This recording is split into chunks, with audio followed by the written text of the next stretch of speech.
What's up, guys? Go ahead.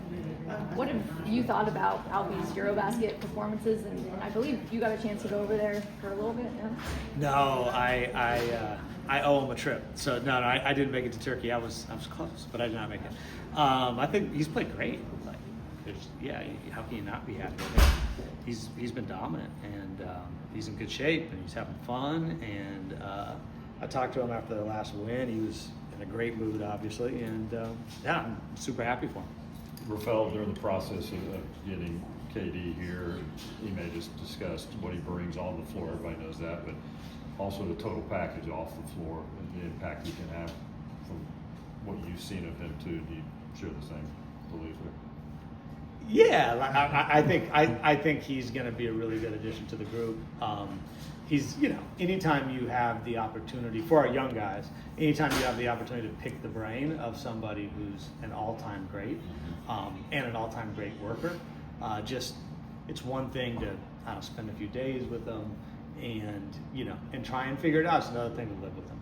And so I think it's a really cool opportunity for our guys. Maybe a bit of an under-the-radar acquisition with the KD blockbuster, but what was the thought process behind signing Josh Okogie, and what are you hoping he adds to the team? Josh has been really good. He's been with us for a couple of weeks now, and again, a guy. He's a very young veteran, is how I would describe him. But I just think he fits us really well. He gets after it. Like he literally gives you everything, even in pickup. He gives you everything, every possession. I love those types of players. He can really defend. He can really switch. I just think, we want to be really good, notwithstanding whoever we toss on the court. We want to be very deep.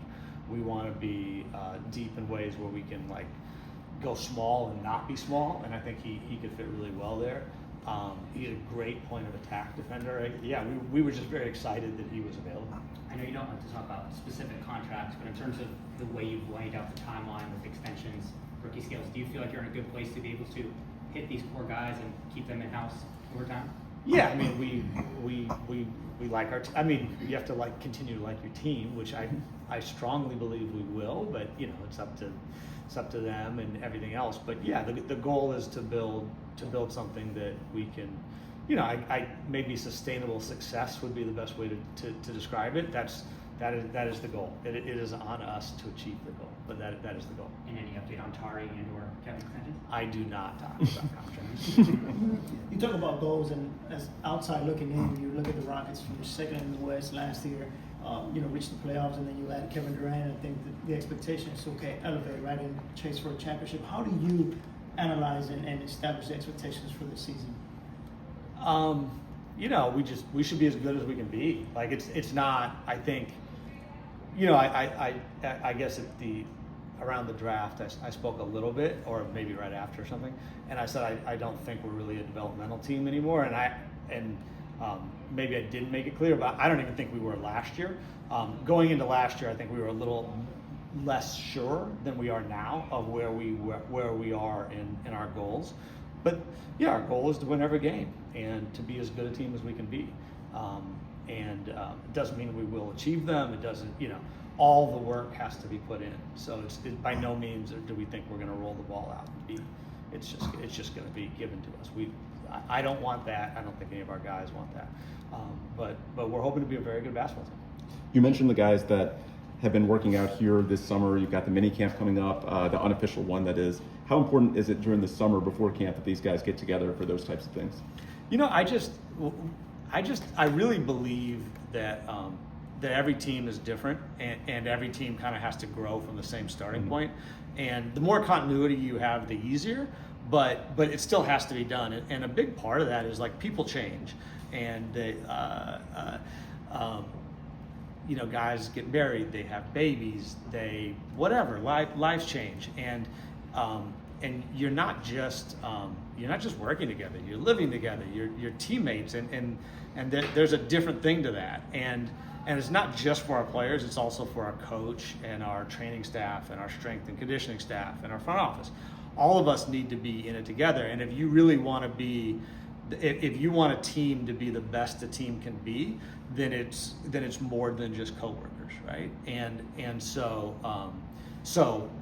part of what goes into that is really knowing each other And the time to build those relationships really is the off season, because the season's hard and it's stressful.